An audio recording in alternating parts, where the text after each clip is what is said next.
Mi dedico da circa 20 anni alla scienza della musica. Perché? Da bambino suonavo la chitarra e amavo la matematica. Ero bravo con gli esperimenti, smontavo biciclette, phon e qualsiasi oggetto mi capitasse tra le mani per capirne il funzionamento. Ero curioso di tutto. Mio padre insegnava filosofia e forse da lui ho ereditato il desiderio di comprendere il tutto delle cose.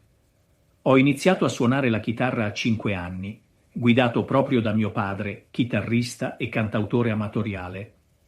A 10 anni ho intrapreso il percorso del conservatorio, ma mi sono diplomato 20 anni dopo, perché nel frattempo mi sono laureato in informatica a Bologna, 2006, con una tesi dal titolo L'intelligenza artificiale nella musica jazz.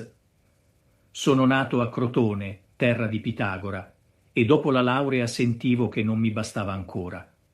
Così ho proseguito gli studi in informatica musicale a Milano e ho trascorso alcuni mesi nella ricerca presso l'Università degli Studi Milano Bicocca. Esperienze che mi hanno formato profondamente. Il passaggio da Crotone a Bologna, poi a Milano, è stato straordinario. Ho lavorato per 5 anni come docente di chitarra e teoria musicale nella scuola di Ron, collaborando con varie realtà. Ma dentro di me cresceva l'idea che la musica da sola non mi bastava. Sentivo il bisogno di andare oltre. Pitagora mi chiamava. Così ho unito scienza, tecnologia e musica, trovando una chiave di lettura unica. Per me sono la stessa cosa, o quasi.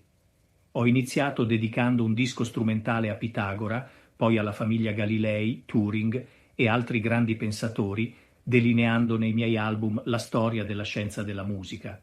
Ho raccontato in giro quello che è successo nei secoli dal punto di vista musicale e scientifico, perché senza la scienza la musica non sarebbe arrivata a questo livello.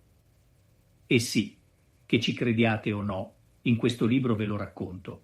I numeri sono troppo importanti. Siamo figli dei numeri e degli algoritmi.